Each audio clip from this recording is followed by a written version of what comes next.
Olá, amigo, olá, amiga. Alô, trabalhador brasileiro, trabalhadora brasileira, você, meu amigo, você, minha amiga, muito obrigado pelas centenas, milhares de visualizações, compartilhamentos, curtidas também e comentários em nossa primeira postagem que falava, é claro, da famigerada reforma da Previdência. Essa reforma da Previdência que tem provocado muito alarde e que não vai permitir mais que o trabalhador brasileiro se aposente, porque essa reforma da Previdência ela tem um único objetivo: enriquecer o sistema financeiro estrangeiro e internacional que tem escravizado esse Brasil há pelo menos uns 50 anos ou mais. Essa é uma realidade.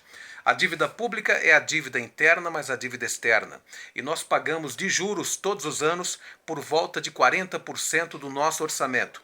Muito bem, o orçamento é aquele dinheiro que você tem para poder gerir a sua casa. Todo pai de família, mãe de família sabe do que eu estou falando. O orçamento público brasileiro ele é da ordem de 3 trilhões de reais todos os anos. Esse ano não é diferente.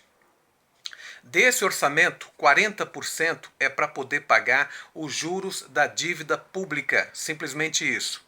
Em contrapartida, o governo brasileiro, através desse mesmo orçamento, ele investe apenas 1% na construção de casas populares, de moradia, ele investe 2% na educação, 3% na saúde. Essa dívida foi feita, ninguém sabe quem fez, não fez em nosso nome, mas no final das contas, ninguém sabe onde está investido isso. A realidade é essa. E tem mais uma coisa: nós pagamos juros sobre juros dessa dívida, que é inconstitucional de acordo com a nossa Carta Magna. Essa é uma realidade. Então nós não temos contrapartida. O dinheiro que nós pagamos é para o sistema financeiro internacional e aí não sobra dinheiro mais para nada nesse país. E agora eles querem fazer a reforma da Previdência para tirar o pouco que lhe resta. Essa é que é a realidade. Eles querem tirar o pouco que resta para o pobre, para o aposentado, para poder continuar enriquecendo essa gente lá fora.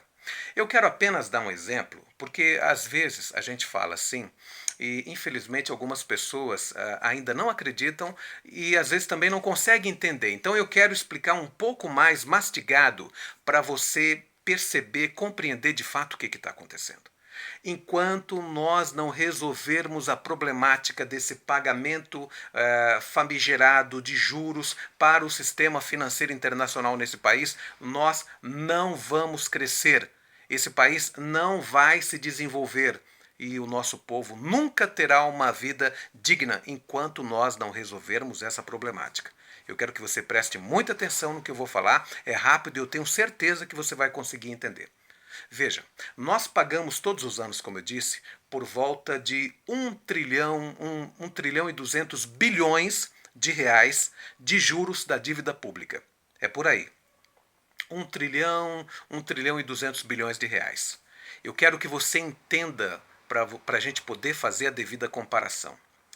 Esse programa do governo passado, dos governos passados, que é o tal do Fome Zero, ele atende por volta de 14 milhões de famílias. Cada família brasileira, em média, tem de 4 a 5 membros, 4 a 5 pessoas. Se você multiplicar 14 por 4 ou por 5, você vai ter por volta de 60 a 70 milhões de pessoas que são assistidas por esse programa do governo. Até hoje ele existe ainda bem que existe.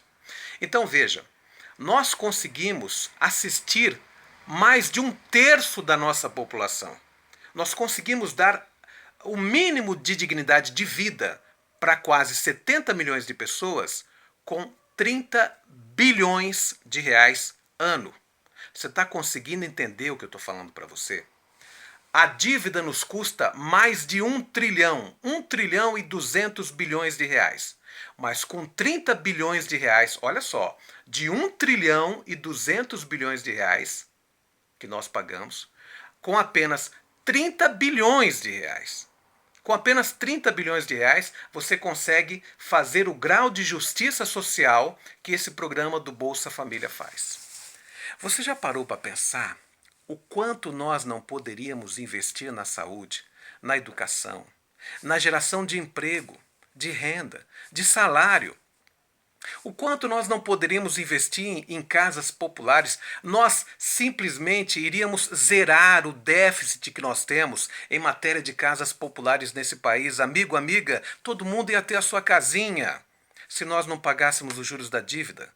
Ninguém ia ficar mais desempregado, amigo. Ô, minha amiga, acorda, isso é uma realidade. É importante que você entenda isso. Essa é a verdadeira revolução.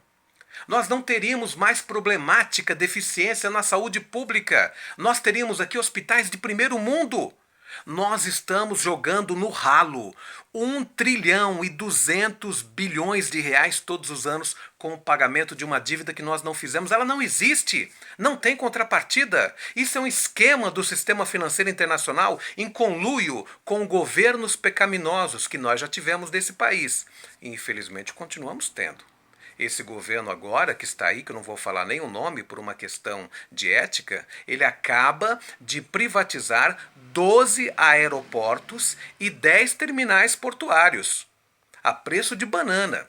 Como outros governos anteriores também doaram o nosso patrimônio. Não são nacionalistas, não são patriotas e querem fazer a reforma da Previdência. Isso é uma realidade, amigo. Acorde para a vida, acorde para essa realidade. Nós precisamos mudar esse país. Grande abraço, Deus abençoe a todos.